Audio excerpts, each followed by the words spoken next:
Hello, everyone. Welcome back to Newsflash. My name is Spencer Walsh. We have a great show for you today. On the show, we start with Puerto Rico, where massive protests have not really done anything on the very embattled governor, Ricardo Rossello, saying he won't seek a re-election, but he also won't resign. Trump and racial divisions roil the 2020 race.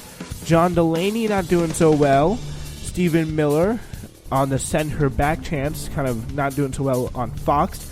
Bernie Sanders possibly having some staff conflicts over unions and demanding a better working conditions. We'll give you facts on that.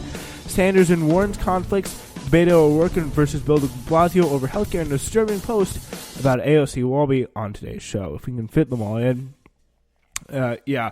James, thank you so much for joining us again today, and it's glad to have you back at such a late hour as we're recording this. Yeah, thanks for inviting me on the show. We got a lot of stuff to talk about. Yes, we do. Past couple weeks been so hectic. Very, very hectic. All right. So anyway, after kind of a many days of protests in San Juan, Puerto Rico Governor Ricardo Rossello said he will not seek re-election in 2020, but plans to stay in office through the last part of his 4-year term. He was elected with the was elected head of. But he will resign now as a head of the pro-statehood New Progressive Party, according to CBS News. I recognize that apologizing is not sufficient, Rossello said in a Facebook broadcast that lasted a little under 4 minutes, and only my work will help restore the trust of these sectors and embark on a real reconciliation. What have you heard about this Puerto Rico scandal that's been going on? The very embattled governor refusing to resign, but stepping down as head of the party and saying he will not seek re-election. Acknowledging that he made a mistake just quickly. If you don't, but have you heard of the this scandal here with Ricardo? Yeah, I actually heard about it a couple of days ago. If you could give us the rundown for our listeners, it would be greatly appreciated. Oh yeah, sure. So what basically happened here is some sort of post had occurred with the governor of Puerto Rico. And it was basically leaked. And so what actually ended up happening, funny enough, was it really kind of put a pretty dark shadow on him, because it was pretty disturbing what was found in this chat. And it was basically, in a way, kind of making fun of some of the situation that was going on with the hurricane situation that had occurred down there. As we all know, the hurricane recovery really wasn't that fast. And people really kind of are pissed off with this guy. And honestly, I don't really blame them, because he hid this, and now he's saying, I'm not going to be stepping down for it. He's facing a lot of controversy. This man kind of came into office with no controversy, seemed pretty clean when he came in. He's going to be ending his career pretty much stained by this controversy that had occurred. And he apologized, but the fact of the matter is, I don't really think that apologizing is enough in this situation, because it seems as if that his support that he had, which was pretty vast. I mean, the New Progressive Party in this in Puerto Rico isn't really actually too big. I mean, their representative for Congress, who is a non-voting delegate, is not a part of this party. She is a registered Republican. Same thing with virtually every other delegate they've sent over to D.C. The prior governor before him was as well a Republican. This party really wasn't really too popular. And then he kind of came in 2016 and won the election. He was definitely gaining some support. But I definitely do have to think that this did stain him. But I think what it is really interesting is how it really stained his party, because his party was gaining momentum, was gaining some strength. But I feel as if that, he was the head guy of the party. He was really part of the reason why many believe that he actually won the gubernatorial election in 2016, since it was actually pretty close, much closer than many people had actually expected it to be. But I think that, it's really going to be interesting what's going to happen here. Yeah, and it's very interesting, some of the feuds that they've had working with President Trump and the mainland government about how to deal with the hurricane and hurricane recovery efforts. It's been a big, big fight. Also with the mayor of San Juan, Carmen Yulín Cruz, who is of the Popular Democratic Party. But yeah, these comments, they only added fuel to the fire because people weren't happy with him anyway for handling the hurricane recovery so badly, which is really mismanaged and really kind of corrupt. But there is found more evidence of corruption in these group chats, almost 900 pages released by the Center for Investigative Reporting in Puerto Rico. Almost 900 pages. Imagine that. It's like two Mueller reports, even more. So pretty much these texts leaked, included calling former New York City Council Speaker Melissa Mark Vivitero a whore in Spanish. Our people should come out and defend Tom, I don't know who Tom is, and beat up that whore, Rosella wrote, according to CNN's translation. Rosella wrote that the financial board established to oversee Puerto Rico's finances in 2016 should, quote, go F themselves, in English, along with middle finger emojis. The leaked chats were sent to between December 2018 and January 2019. He apologized for the comments on Thursday, Rosella did. He said, I'm a human being who has faults, but I mean, yeah, it's not really good stuff.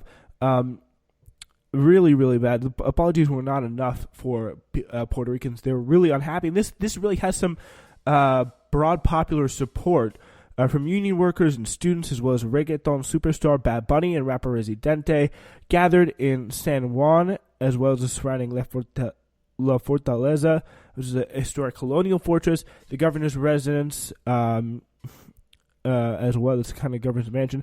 CBS News reported that one demonstration has had a crowd between 1,000 and 5,000 people. CBS News' David Begnaud has been the man to follow for all this stuff here. But it's interesting enough. I mean, I've been to Puerto Rico before. It really, you could kind of tell that it was definitely better. I went there, I think, like 2 years ago. I really enjoyed the place. It was really cool to go there. I loved it. But I hope they're able to get back on their feet, and it's good to see there's so much support. Some of the biggest kind of Puerto Rican sons, I guess you could say. Bad Bunny, big rapper, big musician. Lin-Manuel Miranda probably said some stuff about this. He's from Puerto Rico as well, of course, the playwright. And the protests were not quelled by Rosella's apologies here. Either on Sunday, protesters in the kayaks made their case from the water in front of La Fortaleza, according to USA Today. A massive protest is scheduled for Monday in the streets of San Juan. Nearly 1 million people expected to go, apparently, according to some of the early estimates. So that's going to be very interesting to watch as well. So like that push is going to be very interesting to watch, and hopefully Puerto Rico can get back on its feet.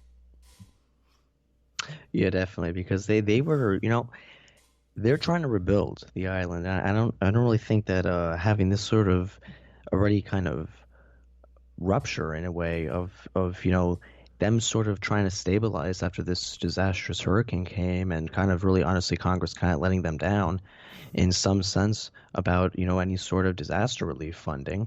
Hopefully this does end, because I don't really think that this is really like a great way to end the year off in some sense. Or honestly, I mean, if he doesn't actually resign, which it might turn into a situation like what we had out in Virginia, where the governor and lieutenant governor there both were accused of prior, I wouldn't say crimes, but prior blackface. Situation. That felt like such a long time ago, but nothing even happened from it.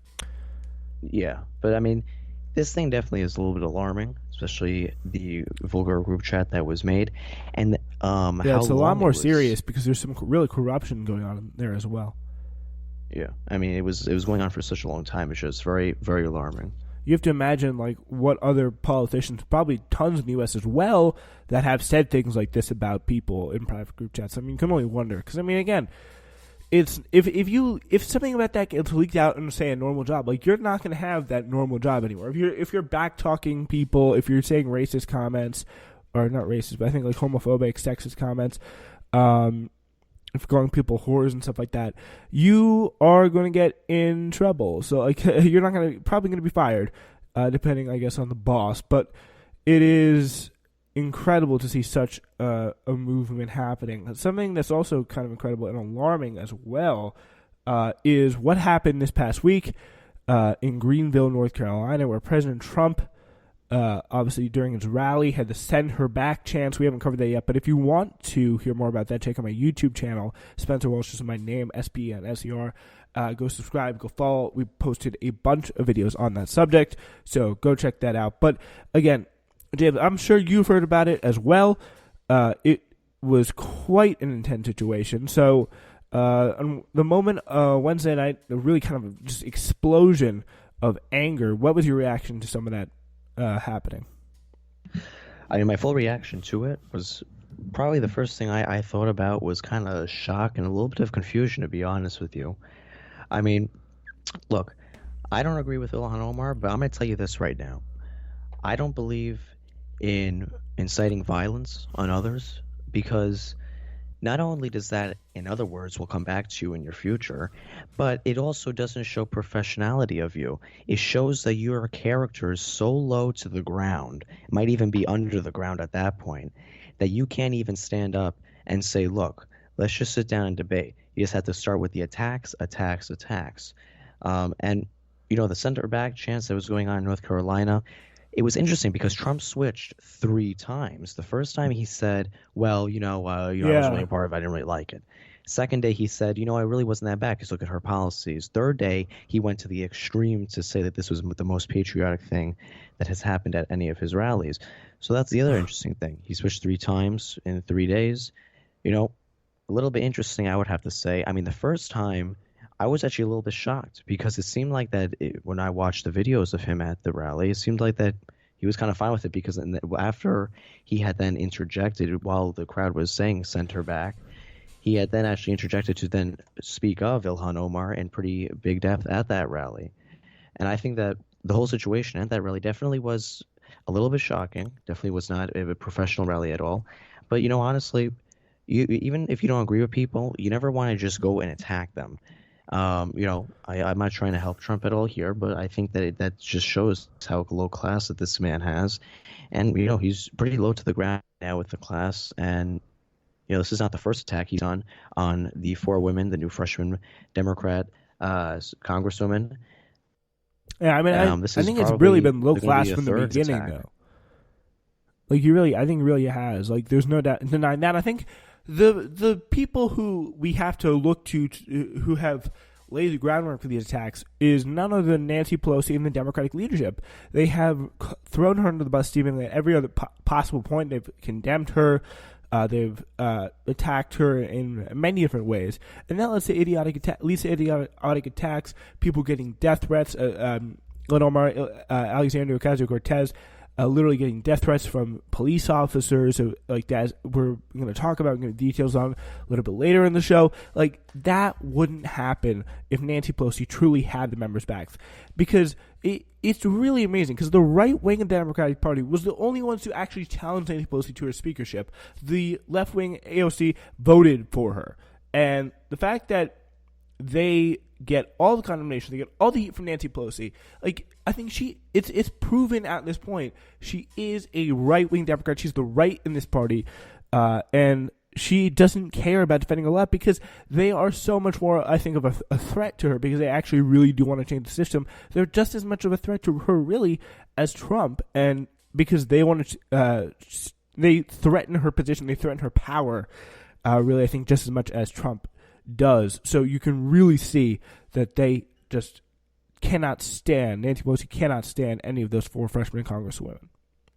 Yeah, but I don't know if I would be blaming her for this, because the attack started on Ocasio-Cortez when Trump had brought up the Medicare for All system 2 months after she got elected. He also then was kind of mocking her for the Green New Deal. And Nancy Pelosi did both of those too. Yeah, but I wouldn't be blaming Nancy. And also, Nancy Pelosi she really isn't a right wing. I mean, she definitely is more right than these 4 congresswomen, but yeah, she is not a right wing. I mean, Nancy Pelosi is probably more of the moderate tilt right, yes, but I don't think I would consider her like a libertarian or anything like that. I wouldn't say she's like to compare her to someone who's major. I wouldn't say she's like a Josh Gottheimer type person. You're familiar with who that is? Yeah, I do. Yeah, but yeah, she is quite a right She's no friend to the left wing of the Democratic Party. She does not want to see it succeed. I think we have to say that. And I think, this interesting quote here from Joe Biden on the matter saying, quote, "This